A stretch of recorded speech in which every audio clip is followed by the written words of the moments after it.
안녕하세요. 결혼한 지 10년이 좀 안 되는 40대 초반의 여성입니다. 그간 시부모님의 억울한 대접 앞에서 제대로 한번 대들어보지 못하고 불쌍한 신랑만 잡고 산 며느리이기도 하고요.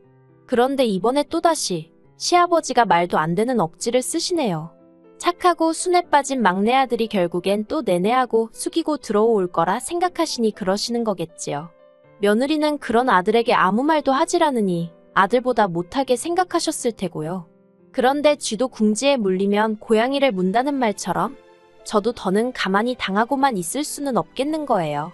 그래서 에라 모르겠단 심정으로 내질러 버렸는데 스스로 잘했다 싶어서 제 이야기 한번 해보려고 합니다. 남편하고는 고등학교 끝나고 아르바이트를 하면서 알고 지내게 된 사이예요. 그렇게 9년을 알고 지내다가 뒤늦게 연인 사이가 되어서 4년을 더 만났습니다.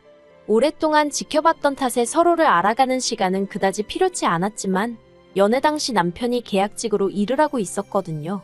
참고로 남편은 고졸에 대기업 생산직으로 입사한 상황이었어요. 그리고 남편은 전문직 직업을 가진 저에게 자기가 걸맞는 사람인지 모르겠다 하면서 자기도 정규직이 되든 이직을 하든 아무튼 자기 상황이 좀 더 안정적일 때 식을 올리고 싶다고 하더라고요. 그렇다 보니 저와 남편 서로 확신이 있었음에도 불구하고 연애 기간이 좀 길어졌네요. 저희 친정에서는 홍기찬 딸이 허송세월을 보내는 건 아닌지 걱정이 많으셨지만요. 그래도 정말 운 좋게 남편이 정규직으로 전환이 되면서 저희도 마침내 부부라는 결실을 맺게 되었지요.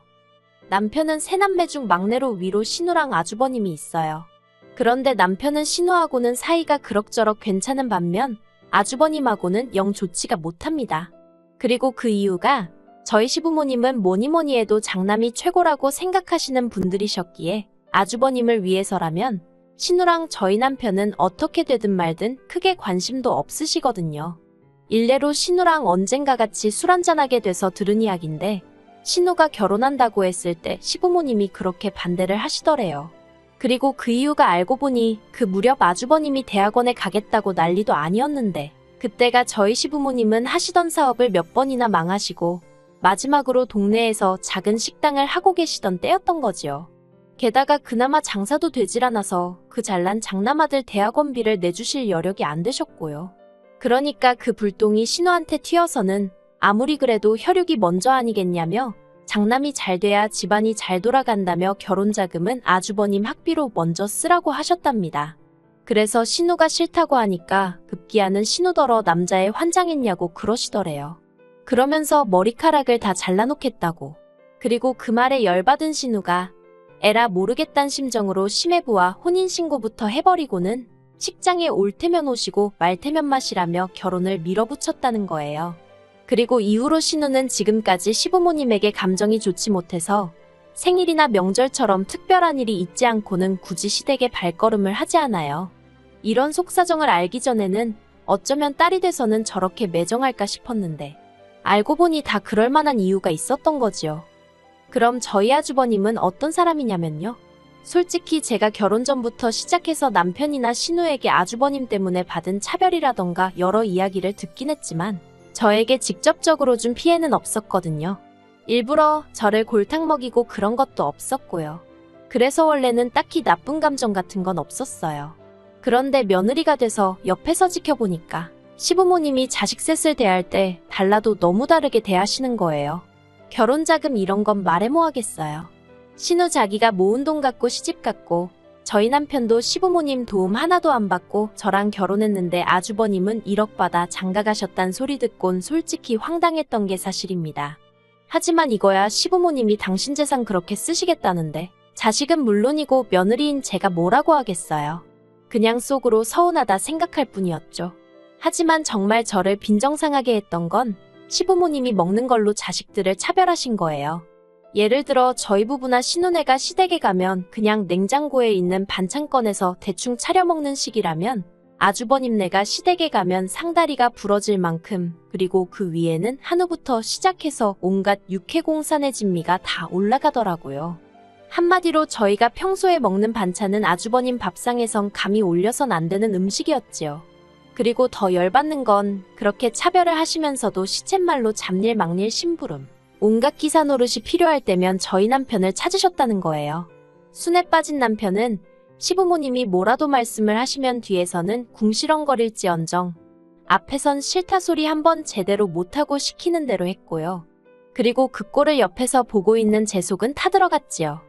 말이 나와서 말이지만 무슨 좋은 꼴을 보겠다고 그런 취급을 받으면서도 막말로 시부모님을 끊어내지 못하나 싶을 때도 많았어요. 얼마나 답답했던지 오죽하면 언젠가 제가 남편더러 그러지 말고 막말로 당신도 한번 들이받으라고 한 적도 있다니까요.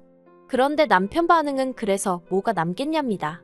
하루가 다르게 나이 들어가는 시부모님 염장 질러서 우리한테 좋을 게 뭐가 있겠냐면서 자기가 따지고든들 딱히 뭐가 달라질 것 같지도 않다나요. 사실 남편 말도 일리는 있었던 게 시부모님 두 분 다 누가 더하고더라고 할 것 없이 성격이 보통이 아니셨어요. 그러니 그렇게 종부리듯 하고도 고맙다 소리는커녕 욕만 바가지로 하셨겠지요. 그렇다고 막말로 나한테 사과 좀 해주세요 하고 싶은 것도 아니었으니 그냥 마음을 비우고 살게 된 것 같아요. 아무튼 신혼에는 어떤 생각으로 살았는지 몰라도 적어도 저랑 남편은 우리는 우리끼리 잘 살면 된다 그렇게 생각했네요. 그런데 시아버지의 허리디스크와 시어머니의 간암이 연달아 발견되면서 상황이 생각지도 못한 곳으로 흘러갔습니다. 그리고 시아버지의 허리디스크도 상황이 좋지 않았지만 진짜 문제는 시어머니셨지요. 간암이 원래 소리 없는 침묵의 암이니 어쩌니 하더니 이미 손쓸 도리가 없었거든요. 그래서 발견되고 한 달도 되지 않아 세상을 떠나시대요. 그리고 시아버지도 허리디스크 수술을 받으셨습니다. 다행히 수술과 입원 과정에서 간병인을 썼기에 자식들이 크게 고생은 안 했어요. 물론 저나 저희 남편이야 잔심부름 때문에 이리저리 불려다니긴 했지만 매번 당하던 일이라고 표현해야 할지 아무튼 그래서 그럭저럭 넘어갔다 싶었지요. 그런데 상황이 예상치 못한 곳으로 흘러갔습니다. 이제 시어머니도 돌아가시고 안 계신 마당에 시아버지께서 수술까지 하시고 나니 아무래도 거동도 불편하시고 여러 가지로 버거우셨던 모양이에요. 급기야 합가 이야기를 꺼내셨거든요. 그런데 어이없게도 그 대상은 바로 저희 가족이었습니다. 저희랑 합가를 하고 싶으시다는 거예요.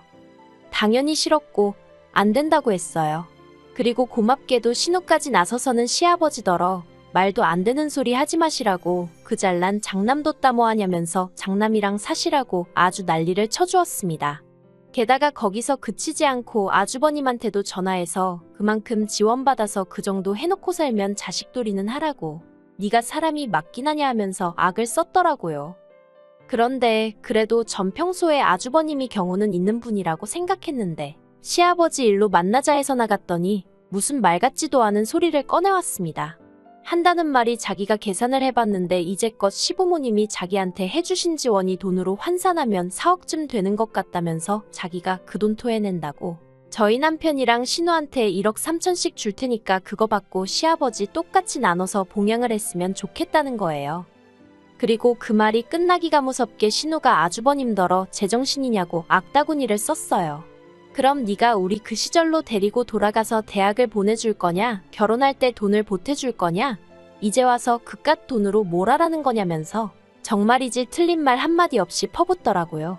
그리고는 아주버님한테는 받았을 땐 이런 날이 올지 몰랐냐면서 네가 책임지라 하더니 저희 부부한테는 행여나 아버지 모신다고 하지 말고 니들이나 니들 인생 즐겁게 살라고 하대요.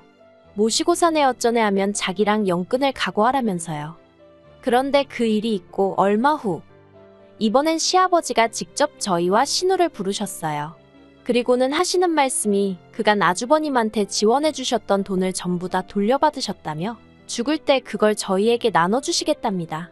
그러니 저희더러 일단은 번갈아 가면서 당신을 모시라고요.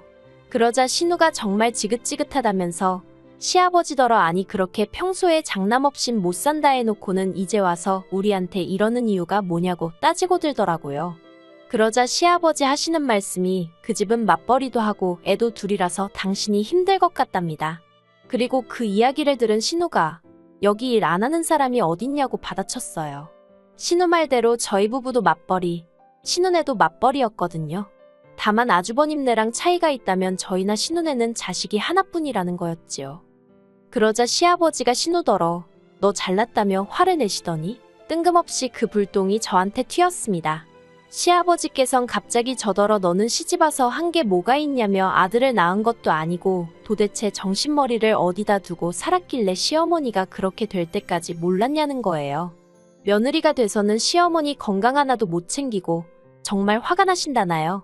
그리고 그 소리를 들으니 마치 망치로 뒤통수를 한 대 맞은 것처럼 정신이 들었습니다. 며느리가 저만 있는 것도 아니고 엄밀히 말하면 맏며느리인 형님한테 먼저 책임을 물으셔야 하는 거 아닌가 싶고, 그래서 왜 저한테만 이러시냐니까 그냥 저 하는 꼬라지를 보면 답답하고 속이 터진답니다. 밑도 끝도 없이 또 욕을 먹고 있으니 정말 부하가 치밀고, 솔직히 원래도 시아버지한테 제가 정이 있고 그런 것은 아니었지만 어른이나마나 정말 꼴도 보기 싫어지대요. 그래서 제가 시아버지더러 그런 소리까지 하실 만큼 제가 싫으시면서 왜 저희랑 살지 못해 안달이시냐고 제가 싫다고 했습니다. 남편이 알겠다고 해도 제가 같이 안 살 거라고, 아버님이랑 살 바엔 이 사람하고 이혼하겠다고요. 그러자 시아버지가 깜짝 놀라셨는지 무슨 말을 그렇게 하냐입니다. 시아버지가 며느리한테 그런 말도 못하냐면서 저더러 별것도 아닌 걸로 일을 키운다나요. 하지만 시아버지를 제가 1, 2년 뵌 것도 아니고 당황하신 기색이 역력했어요. 그리고 그건 오랜 세월 동안 시아버지가 싫은 소리 서운한 소리 하시면 말대꾸는커녕 닭똥 같은 눈물을 흘리던 저였으니까 한마디로 제가 약 먹었나 싶으셨던 모양입니다. 솔직히 왜 그렇게 당하고 살았냐고 누가 묻는다면 앞에서도 이야기했지만 일단 남편이 입 딱 다물고 정말 자기가 무슨 죄라도 지은 것 마냥 시부모님의 온갖 불평불만을 들어드리며 욕바지를 하고 있으니 제가 나설 의지도 타이밍도 찾기가 어려웠어요. 그저 그럴 때마다 그 시간만 지나가길 바라고 이후로 남편이랑 저랑 서로 다독이며 그래 늙어가는 부모님 이겨서 뭐 하겠어 하고 참았을 뿐이에요. 그리고 솔직히 마음 한구석에선 말씀은 저렇게 하셔도 우리한테 미안한 마음이 조금은 있으시겠지, 고마워하고 계시겠지 그런 믿음이 있었달까요? 그런데 이번에 시아버지가 저에게 하신 말씀은 그간 제 일마리 기대를 깨부시기에 충분했고, 까놓고 말해서 제가 나중에 무슨 부귀영화를 누리겠다고 그 푸대접을 또 받으며 살아야 하나 싶더라고요. 그래서 절대로 안 모신다고 그러곤 남편한테 선택하라 했습니다. 시아버지 밑에서 머슴마냥 평생 빗자루로 얻어맞으며 살 건지 저랑 같이 살 건지 말이에요. 그랬더니 남편이 한숨 한번 길게 내쉬더니 시아버지더러 제가 자식을 키우면 키울수록 아버지가 왜 나한테 그렇게 모질게 하셨을까 그런 생각만 들더라면서 더는 아버지 비위 맞추고 눈치 살피며 살기 싫다고, 형하고 사시던 혼자 사시던 알아서 하시라고, 자긴 이제 모르겠다며 죄송합니다 건강하세요 하고는 저더러 집에 가자고 하대요. 그러자 신우도 시아버지더러 결국 이렇게 될 줄 알았다면서 그래도 걱정 없지 장남이 알아서 해결해 줄 거 아냐 라곤 비꼬더라고요. 그리고 이후로는 정말 귀 막고 아무것도 안 듣고 산다는 심정으로 아주버님이고 형님이고 전화 오는 것도 다 무시하고 지냈습니다. 솔직히 저희 시아버지가 거동이 조금 불편해지신 건 맞지만 그렇다고 무슨 장애가 생기신 것도 아니고 혼자 얼마든지 생활하려면 하실 수 있는 상황이었거든요. 그래서 걱정을 크게 하진 않았어요. 그리고 저희 부부는 그간 할 만큼 했다 싶었으니 솔직히 누가 감히 우리를 욕하겠나 싶었지요. 그리고 저도 돈 벌고 애 키우는 것만으로도 벅차디 벅찼는데 신경질적이고 매번 막말이나 토해내시는 시아버지까지 모시고 살라는 건 솔직히 남편이 사람이면 저한테 바라면 안 되는 일이잖아요. 아무튼 그리고 신우에게 들으니 시아버지가 아주버님네와는 상의도 없이 아주버님네로 쳐들어가셨답니다. 말 그대로 짐가방 하나 싸들고 아주버님네 가서 여기서 살러 왔다고 문 열라고 하신 거지요. 그리고 그 일로 아주버님하고 형님이 이혼한 애만의 소리가 나올 만큼 크게 싸웠다대요. 심지어 형님이 신우한테 전화해서 정말 너무한 거 아니냐고, 자식이 셋인데 왜 자기가 독박을 써야 하냐며 악다구니를 쓰길래 네 남편한테 그러라고 왜 나한테 이러냐고 똑같이 욕을 해줬다고요. 참고로 시아버지는 당신 살던 전셋집 계약 연장도 안 하셔서 이제 아주버님네서 쫓겨나기라도 하시면 당장에 갈 데가 없으시다는데, 만약 그런 일이 생긴다면 보나마나 시아버지는 저희 집으로 오시겠지요? 그런데 저희는 이제 이사까지 정말 며칠 남지 않은 상황이거든요. 그리고 저희가 어디로 이사를 가는지는 아무도 몰라요. 원래는 신우한테는 말하려고 했는데 자기는 알고 싶지 않다면서 말하지 말라더라고요. 그리고 제가 이렇게 말하는 게 어떻게 보면 가식적으로 보이겠지만 최근 몇 달 동안 시아버지가 저희 남편을 포함해 자식을 셋이나 두고도 저런 대접을 받는 걸 보니까 한편으로는 서글픈 인생이다 싶대요. 그러니까 왜 자식 하나만 끌어안고 그렇게 어화둥둥 키우셨냔 말이에요. 그럴 것 같았으면 처음부터 하나만 낳으시던가. 솔직히 저희 남편도 운이 좋아 정규직이 되었고 지금은 그럭저럭 남에게 손 안 벌리고 사는 처지가 되었지만 이게 다 자기가 아둥바둥 노력하고 살아서 된 거지. 시부모님 덕을 봤다는 생각은 안 하는 눈치예요. 옆에서 제가 보기에도 그렇고요. 하지만 아주버님은 아무래도 학벌도 좋고 하니까. 물론 자기가 노력도 하기야 했겠지만 그래도 저희 남편보단 어떻게 보면 사는 데 있어서 난이도가 쉽지 않았을까요? 그리고 저희 남편도 처음부터 아주버님만큼 대학물 먹고 했으면 지금보다 더 잘 됐을 수도 있잖아요. 물론 이제 와서 아무리 생각해봤자 의미 없는 아쉬움이지만요. 그냥 제가 답답하고 그래서 하는 말이에요. 아무튼 아주버님이 아무리 그래도 자기 아버지인데 설마 시아버지를 어디다 버리기야 하겠어요? 알아서 잘해드리겠지요. 신우 말대로 더는 정말 신경 쓰지 않으렵니다. 그 집이 이혼을 하던지 어쩌던지 그것도 다 자기 팔자 아니겠어요? 저는 그냥 저희 세 식구 알콩달콩 건강히 잘 살 생각만 하려고요.